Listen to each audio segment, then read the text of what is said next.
Assalamualaikum warahmatullahi wabarakatuh. Selamat datang kembali di channel YouTube Dunia Beda. Tempat di mana takdir bisa berbalik dalam sekejap mata. Bayangkan, di hari pernikahan paling megah seorang jaksa terhormat, dipaksa menelan hinaan paling pahit dari darah dagingnya sendiri. Air matanya tertahan, hatinya terkoyak. Hanya karena suaminya, seorang pria sederhana yang mereka sebut kuli bangunan.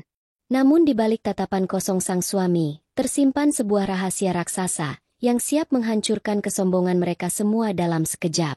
Namun sebelumnya, bagi yang beragama Islam, saya sarankan untuk menuliskan sholawat Nabi Muhammad, agar kelak sholawat ini menjadi saksi untuk mendapat syafaat di akhirat. Like dan subscribe ke channel ini sangat membantu menambah wawasan, dan membantu kami membuat cerita baru yang menghibur. Gemerlap lampu kristal raksasa menggantung megah di langit-langit ballroom Hotel Mulia Senayan, Jakarta.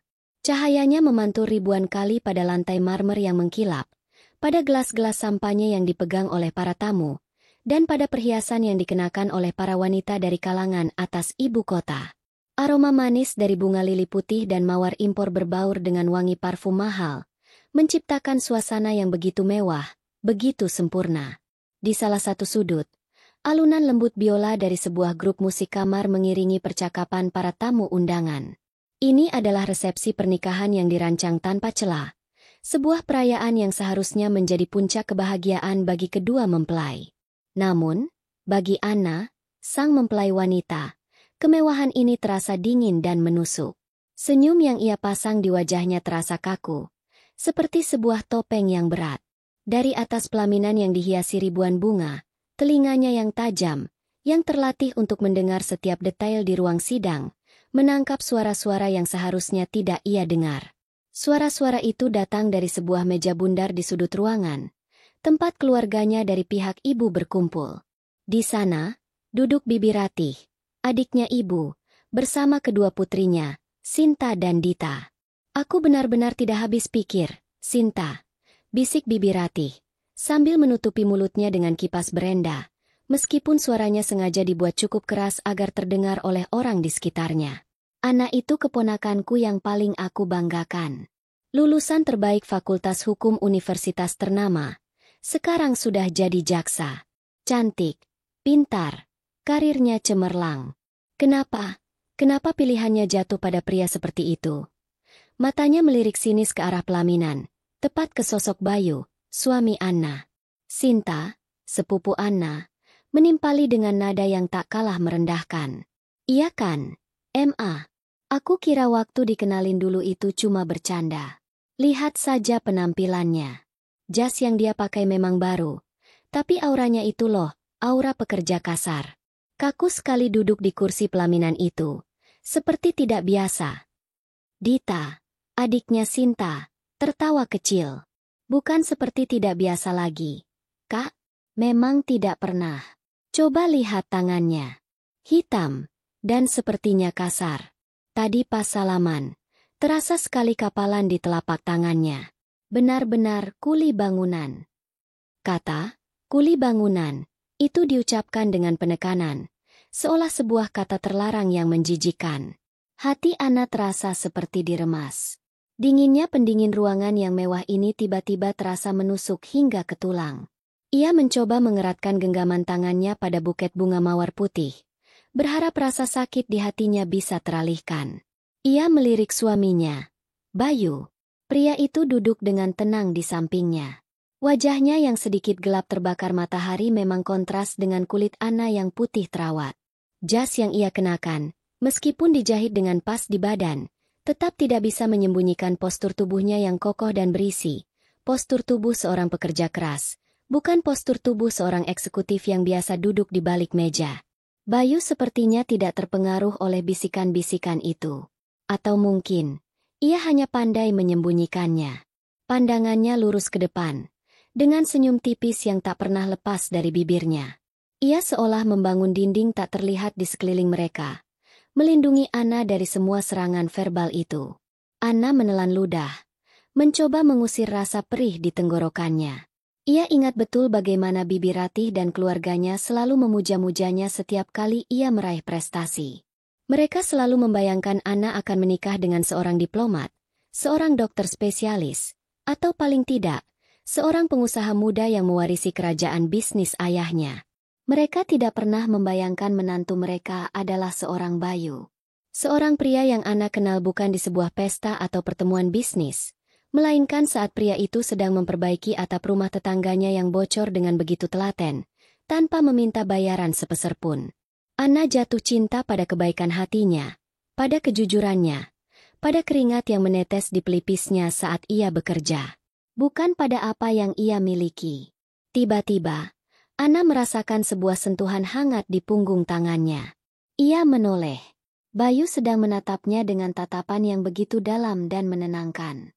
Ibu jarinya yang sedikit kasar itu mengelus lembut punggung tangan Anna. "Sabar, sayang," bisik Bayu. Suaranya pelan, nyaris tak terdengar di antara alunan musik. "Biarkan saja mereka bicara. Sebentar lagi." Anna menatap mata suaminya. Di sana, ia tidak melihat kemarahan, tidak juga kesedihan. Hanya ada ketenangan yang luar biasa, dan sepercik keyakinan yang misterius. Kata, "sebentar lagi," itu menggema di benak Anna. Entah kenapa, kalimat sederhana itu memberinya kekuatan. Ia menarik napas dalam-dalam, menegakkan kembali punggungnya, dan membalas tatapan Bayu dengan senyuman yang kali ini terasa lebih tulus. Ia mengalihkan pandangannya kembali ke arah para tamu, ke arah Bibi Ratih yang masih asyik mencibir. Dalam hatinya, Anna ikut berbisik, "Ya, biarkan saja.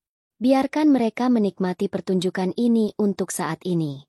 Mereka belum tahu. Mereka sama sekali tidak tahu siapa pria yang kini duduk dengan tenang di sampingku ini. Ya Allah, kuatkan aku. Sedikit lagi, hanya sedikit lagi, dan mereka semua akan bungkam." Waktu seakan berjalan begitu lambat di atas pelaminan yang terasa seperti panggung pengadilan.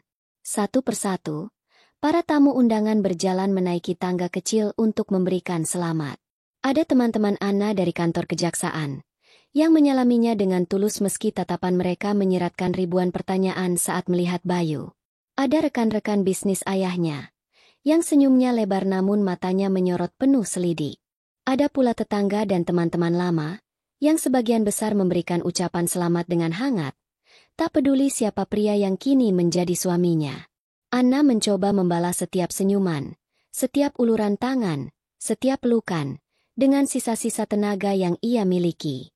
Pikirannya terus berputar, mencoba mengabaikan rasa sakit yang diakibatkan oleh keluarganya sendiri.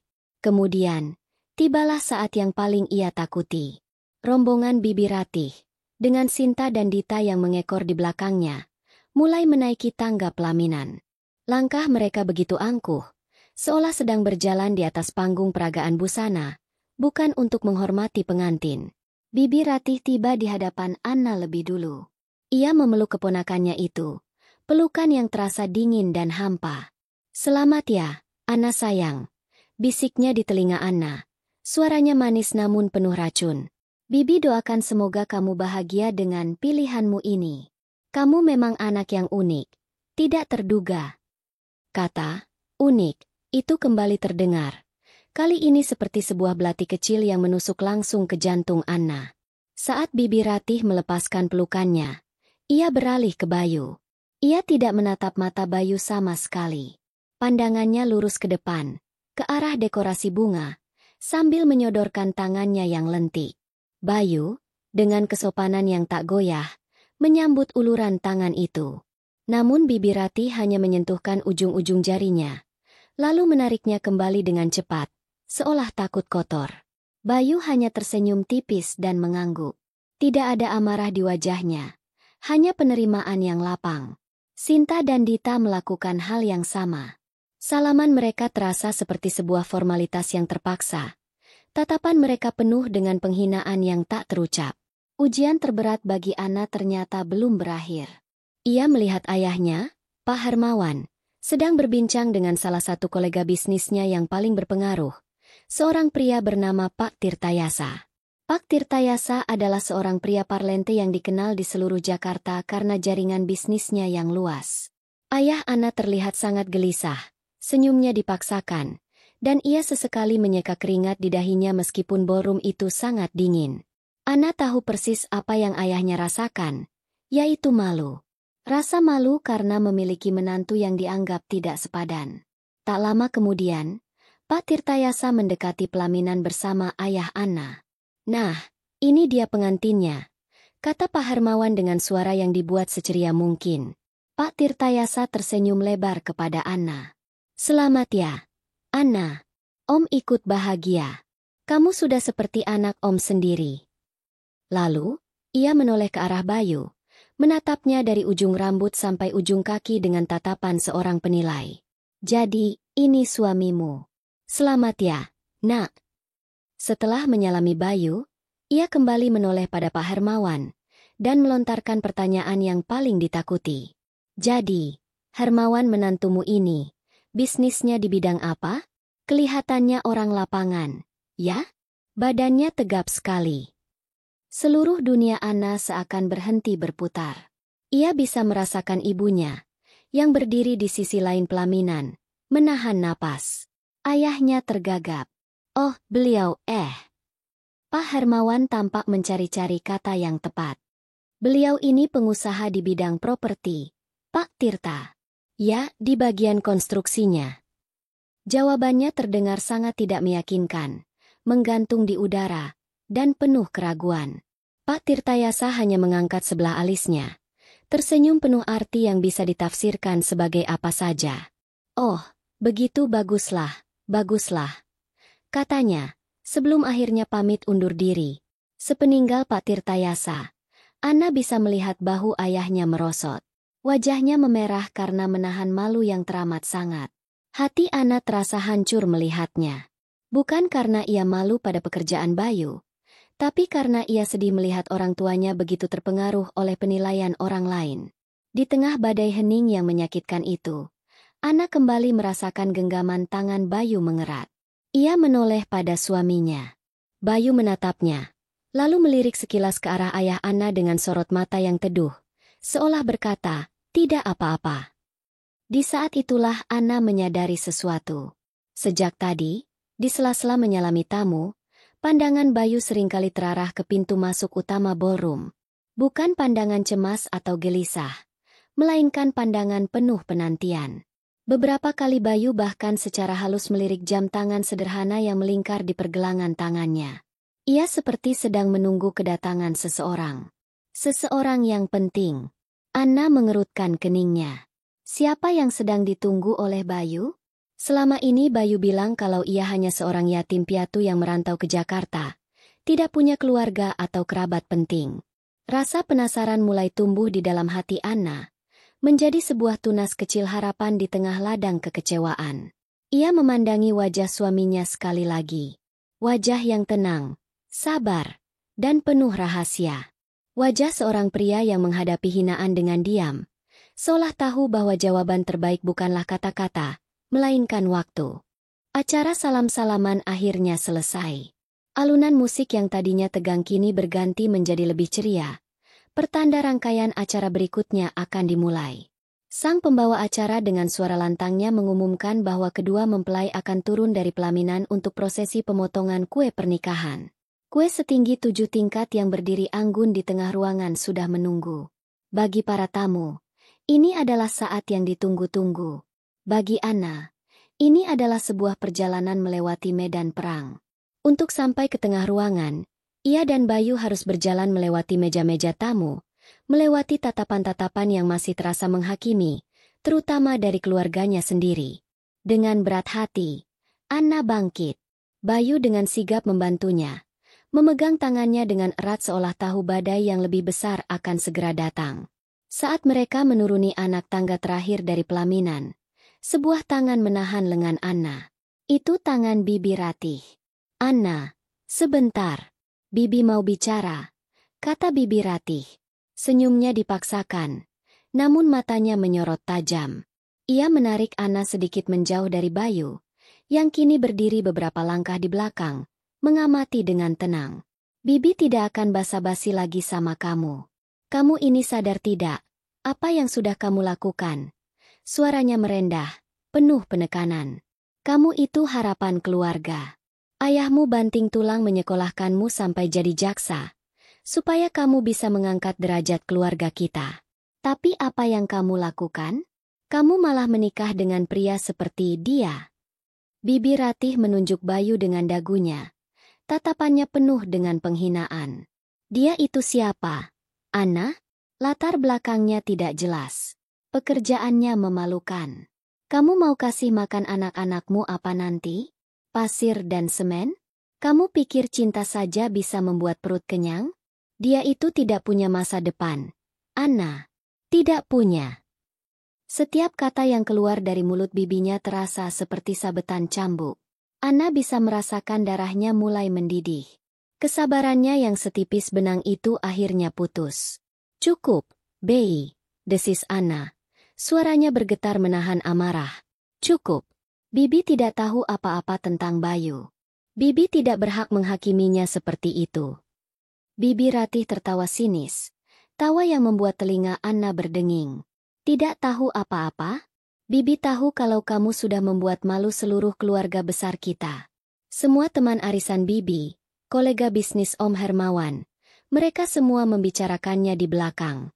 Mereka menertawakan kita. Seharusnya kamu sadar itu. Napas Ana memburu. Air mata mulai menggenang di pelupuk matanya. Bukan karena sedih, tapi karena amarah yang meluap-luap. Ia tidak peduli lagi dengan citra, dengan pandangan orang lain. Ia hanya ingin membela kehormatan suaminya. Yang seharusnya malu itu Bibi. Balas Ana. Suaranya sedikit meninggi, membuat beberapa tamu di dekatnya menoleh. Malu karena menilai seseorang hanya dari penampilan dan pekerjaannya. Bayu jauh lebih terhormat daripada orang-orang yang hanya bisa membicarakan keburukan orang lain. Oh, jadi sekarang kamu berani melawan Bibi demi laki-laki ini? Tantang Bibi Ratih. Wajahnya memerah. Dasar anak tidak tahu diuntung. Diberi hati malah minta jantung. Jujur saja, Ana. Bibi malu.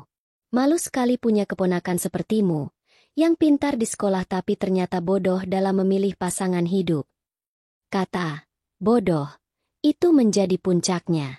Sebuah ledakan emosi yang tak tertahankan lagi. Tepat saat Ana membuka mulutnya untuk membalas dengan lebih keras. Sebuah tangan yang hangat namun kokoh mendarat di bahunya. Itu tangan Bayu. Ia sudah berdiri tepat di belakang Ana, menjadi perisai baginya. Bayu tidak menatap Ana.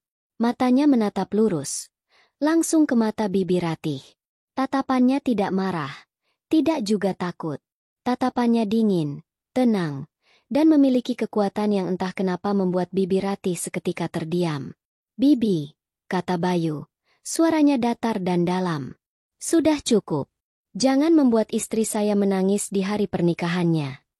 Hanya itu. Sebuah kalimat sederhana, namun diucapkan dengan otoritas yang begitu mutlak.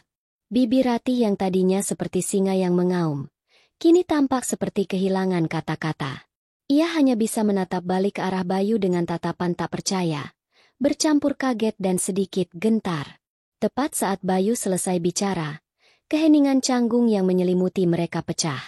Bukan karena teriakan lagi, tapi karena suara pintu utama ballroom yang terbuat dari kayu jati itu terbuka lebar dengan dorongan kuat dari dua orang penjaga. Langkah kaki beberapa orang yang berjalan dengan mantap dan tergesa-gesa di atas lantai marmer terdengar menggema di seluruh ruangan. Semua mata, termasuk mata Ana yang basah dan mata Bibi Ratih yang penuh amarah, kini serempak menoleh ke sumber suara itu. Waktu seakan berhenti. Langkah kaki yang mantap itu semakin mendekat. Seluruh perhatian di ballroom itu kini terpusat pada pintu utama. Dari sana, muncul seorang pria parubaya yang masih terlihat sangat gagah dan berwibawa.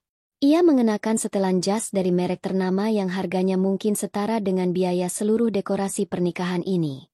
Wajahnya tegas, dengan sorot mata yang tajam dan penuh keyakinan. Di belakangnya, dua orang asisten pribadi berpenampilan necis mengikutinya dengan sigap. Salah satunya membawa sebuah tas kerja dari kulit asli. Hening sejenak, sebelum kemudian bisikan-bisikan baru yang berbeda nada mulai menjalar di antara para tamu. Kali ini, bukan lagi bisikan cemoohan, melainkan bisikan penuh kekaguman dan rasa tak percaya. Tunggu, itu, Itu kan Pak Hartono, bisik seorang tamu kepada teman di sebelahnya. Hartono Wijoyo, pemilik Hartono Land Group, salah satu pengembang properti terbesar di Asia Tenggara.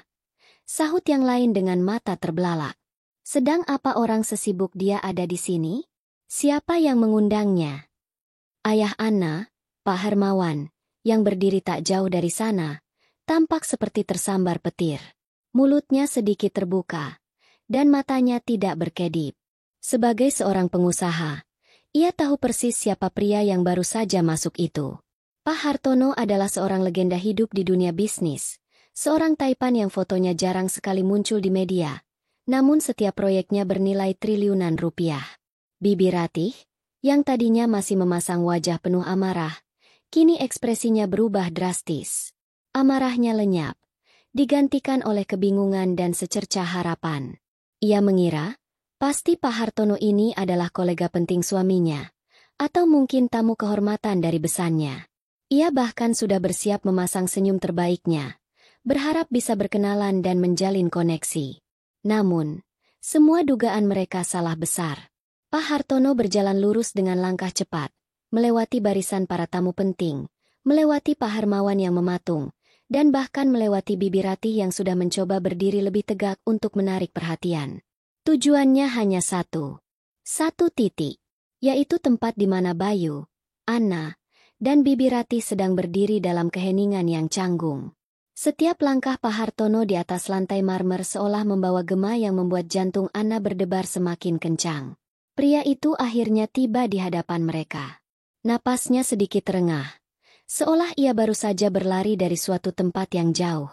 Wajahnya menunjukkan ekspresi lega sekaligus sangat menyesal. Dan kemudian, terjadilah sesuatu yang meruntuhkan seluruh logika dan harga diri para tamu yang tadinya merasa paling hebat. Dengan gestur yang penuh rasa hormat, Pak Hartono sedikit membungkukkan badannya yang gagah itu, tepat di hadapan Bayu. "Bos! Ya Allah, maafkan saya, bos," kata Pak Hartono. Suaranya yang berat dan berwibawa itu terdengar di seluruh ballroom yang kini sunyi senyap. "Saya benar-benar minta maaf atas keterlambatan ini. Ada sedikit masalah yang tidak terduga di lapangan." Kata, "bos," itu. Kata sederhana dengan 4 huruf itu, terdengar seperti ledakan bom di telinga semua orang. Terutama di telinga Bibi Ratih dan keluarganya. Anna sendiri merasakan lututnya lemas. Ia menatap Bayu, lalu ke Pak Hartono, lalu kembali ke Bayu, tak mengerti. Bayu hanya tersenyum tipis. Senyumnya masih sama tenangnya. "Tidak masalah, Pak Tono. Saya mengerti," jawab Bayu dengan nada santai. Pak Hartono menggelengkan kepalanya dengan cepat. "Tidak bisa, bos. Ini hari penting Bapak. Seharusnya saya sudah di sini sejak tadi. Tapi tadi ada kendala genting soal pembebasan lahan terakhir untuk proyek jalan tol Trans Jawa yang baru. Ada warga yang tiba-tiba menolak. Tapi alhamdulillah, setelah negosiasi alot, sudah beres, bos." Pak Hartono berhenti sejenak untuk mengambil napas. "Saya tidak berani meninggalkan lokasi sebelum mendapat lampu hijau langsung dari Bapak via telepon tadi. Perintah Bapak jelas. Semua harus aman terkendali. Jalan tol Trans Jawa. Lampu hijau. Perintah Bapak." Setiap frasa yang diucapkan oleh Pak Hartono adalah sebuah palu godam yang menghantam kesombongan Bibi Ratih, menghancurkan rasa malu Pak Hermawan, dan merangkai sebuah kepingan puzzle yang sama sekali baru di benak Anna. Seketika, seluruh ballroom yang tadinya riuh rendah, menjadi hening. Benar-benar hening. Suara denting sendok yang tak sengaja jatuh ke lantai dari salah satu meja tamu terdengar begitu nyaring, memecah kesunyian yang absolut. Wajah Bibi Ratih pucat pasi.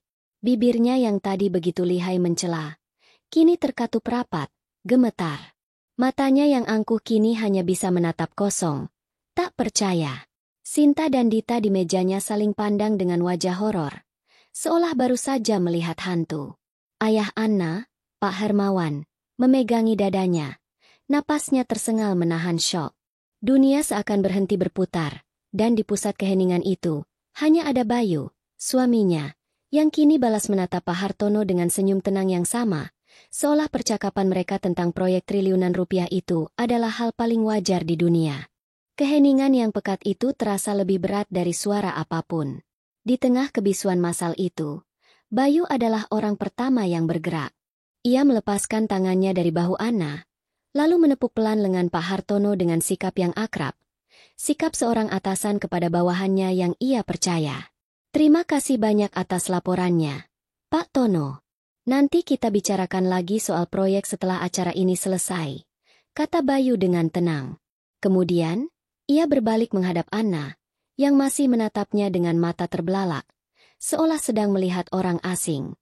Bayu tersenyum lembut padanya, senyum yang sama yang selalu ia berikan, namun kini terasa memiliki makna yang jauh lebih dalam. Sekarang, Pak Tono, perkenalkan sekali lagi. Ini istri saya, Anna. Pak Hartono segera mengalihkan perhatiannya pada Anna. Wajahnya yang tadi tegang karena urusan bisnis, kini berubah menjadi sangat ramah dan penuh hormat. Ia mengatupkan kedua tangannya di depan dada. Ibu Jaksa, selamat sekali lagi. Saya turut berbahagia untuk Anda dan bos, katanya. Ibu adalah wanita yang sangat beruntung. Saya sudah bekerja dengan Pak Bayu selama hampir 10 tahun. Beliau adalah pemimpin yang luar biasa. Pak Hartono berhenti sejenak, lalu melanjutkan dengan nada penuh kekaguman. Beliau adalah pemilik utama Perseroan Terbatas Bumi Perkasa Konstruksi, perusahaan yang diwarisinya dari almarhum ayahnya. Tapi sejak dulu, prinsip beliau selalu sama. Beliau pernah bilang pada saya, seorang pemimpin harus tahu rasanya memegang cangkul dan mengaduk semen, sebelum ia berani memegang pena untuk menandatangani kontrak miliaran rupiah. Karena itu, jangan heran, Bu, kalau beliau lebih sering berada di lapangan daripada di kantor pusat. Beliau ingin memastikan setiap bata yang terpasang, kualitasnya sempurna. Penjelasan dari Pak Hartono itu membuka sebuah pintu rahasia yang selama ini tertutup rapat. Anna merasakan kakinya semakin lemas. Jadi julukan, kuli bangunan, yang dilontarkan keluarganya sebagai hinaan, ternyata adalah sebuah filosofi hidup yang dijalani suaminya dengan penuh kebanggaan. Sementara Anna masih mencoba mencerna semuanya, Bayu berjalan ke arah pembawa acara yang masih mematung, lalu meminjam mikrofon darinya. Ia menarik napas pelan, lalu pandangannya menyapu seluruh ruangan, berhenti sejenak pada orang tuanya, lalu lebih lama pada Bibi Ratih, sebelum akhirnya menatap lembut pada Anna. Selamat malam, Bapak, Ibu sekalian. Suara Bayu yang dalam dan tenang kini terdengar jelas melalui pengeras suara. Ayah, Ibu, katanya, secara khusus menatap kedua mertuanya. Mohon maaf jika selama ini, Bayu belum jujur sepenuhnya mengenai latar belakang Bayu. Pak Hermawan dan istrinya hanya bisa menatap nanar. Wajah mereka penuh dengan campuran emosi yang tak terlukiskan. Malu, kaget, lega, dan tak percaya.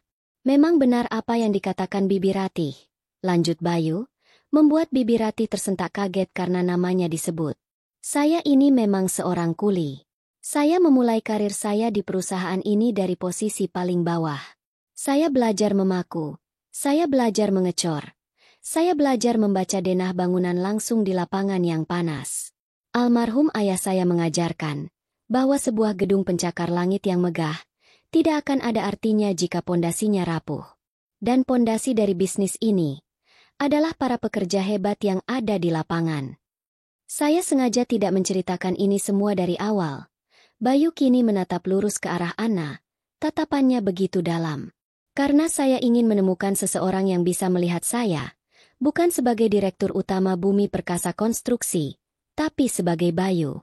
Seseorang yang mau menerima tangan saya yang kapalan ini, bukan karena apa yang bisa tangan ini berikan, tapi karena apa yang bisa tangan ini bangun bersama. Dan alhamdulillah saya menemukannya. Air mata yang sejak tadi ditahan Anna, akhirnya tumpah ruah. Bukan lagi air mata sakit hati, tapi air mata haru, bangga, dan cinta yang meluap-luap. Ia kini mengerti segalanya. Ketabahan Bayu, kesabarannya, ketenangannya menghadapi cemoohan. Itu semua bukan kepasrahan, melainkan kekuatan seseorang yang tahu persis siapa dirinya.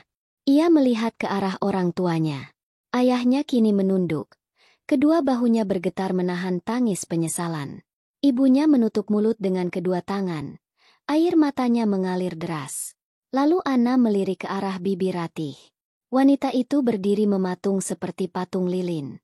Wajahnya yang pucat pasi kini berubah menjadi merah padam karena menahan malu yang tak terkira. Setiap kata hinaan yang pernah ia lontarkan, kini kembali dan menampar wajahnya sendiri dengan kekuatan 1000 kali lipat. Bayu kemudian meletakkan mikrofon itu kembali dan berjalan menghampiri Anna. Dengan lembut, ia menyeka air mata di pipi istrinya dengan ibu jarinya yang kasar. "Kamu tidak marah, kan?" bisik Bayu. Suaranya hanya untuk Anna seorang. Anna menggeleng kuat, sambil tersenyum di tengah isak tangisnya. "Aku tidak pernah lebih bangga padamu daripada saat ini, Mas," jawabnya dengan suara bergetar.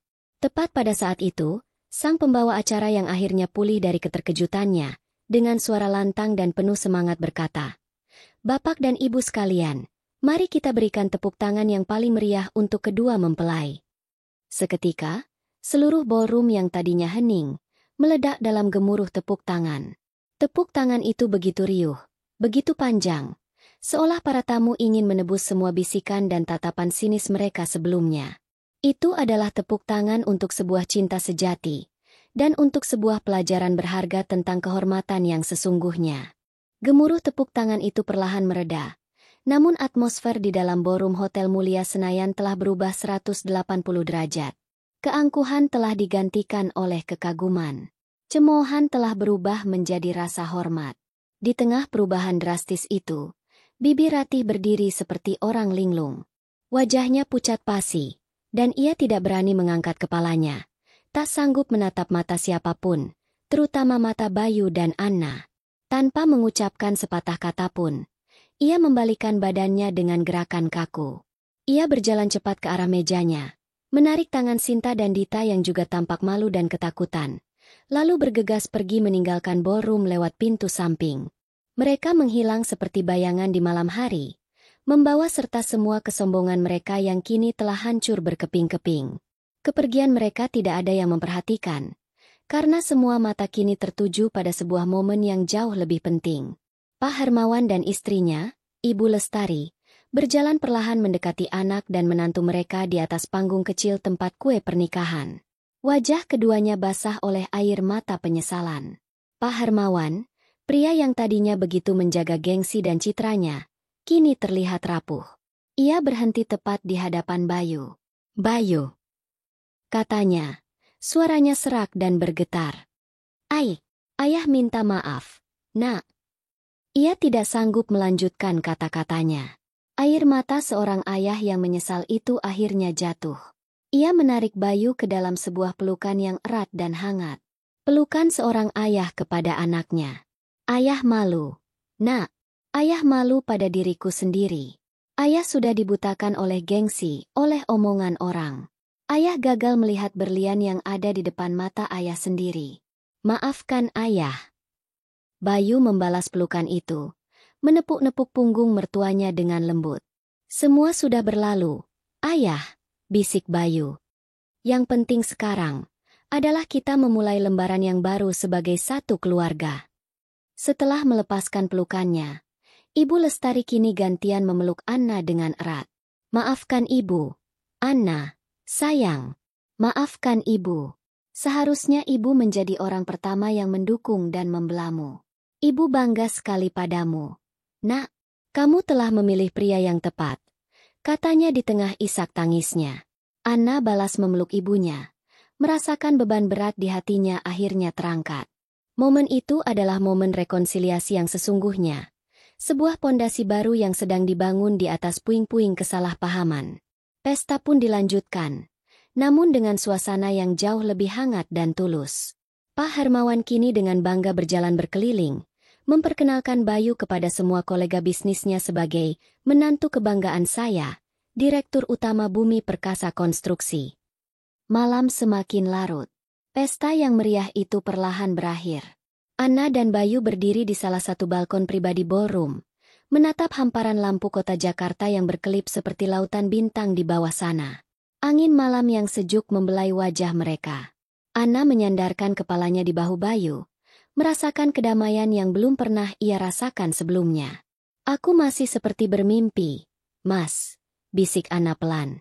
Semua yang terjadi malam ini, rasanya seperti di film. Bayu tersenyum, lalu menggenggam tangan istrinya dengan erat. Percayalah, ini semua nyata. Tapi dari semua hal yang nyata malam ini, katanya sambil menatap dalam kemata Anna, yang paling nyata adalah ini. Ia mengangkat tangan mereka yang saling bertautan. Kamu dan aku. Harta, jabatan, dan perusahaan itu semua hanya titipan. Bisa datang dan bisa pergi. Tapi pondasi yang kita bangun di atas kejujuran, kepercayaan, dan cinta yang tulus itulah yang akan abadi selamanya. Bayu kemudian mendekatkan wajahnya dan mencium kening Ana dengan lembut dan penuh cinta. Di bawah langit malam Jakarta yang menjadi saksi, mereka tahu, petualangan hidup mereka yang sesungguhnya baru saja dimulai, dibangun di atas pondasi keluarga yang paling kokoh.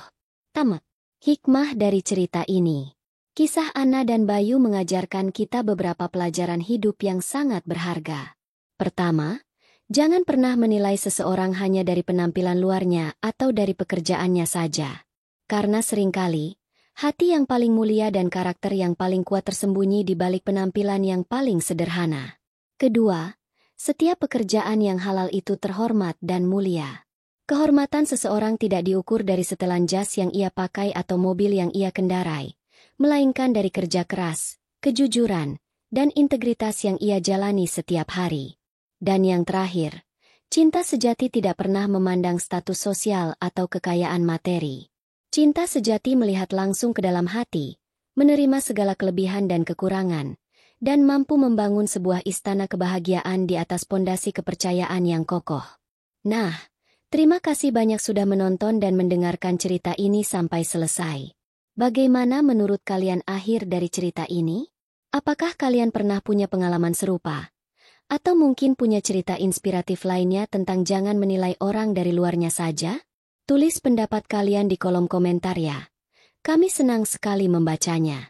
Jika kalian suka dengan cerita ini, jangan lupa untuk menekan tombol like, berikan komentar positif di bawah, dan yang paling penting, tekan tombol subscribe serta nyalakan lonceng notifikasinya, agar kalian tidak ketinggalan cerita-cerita menarik berikutnya dari channel ini.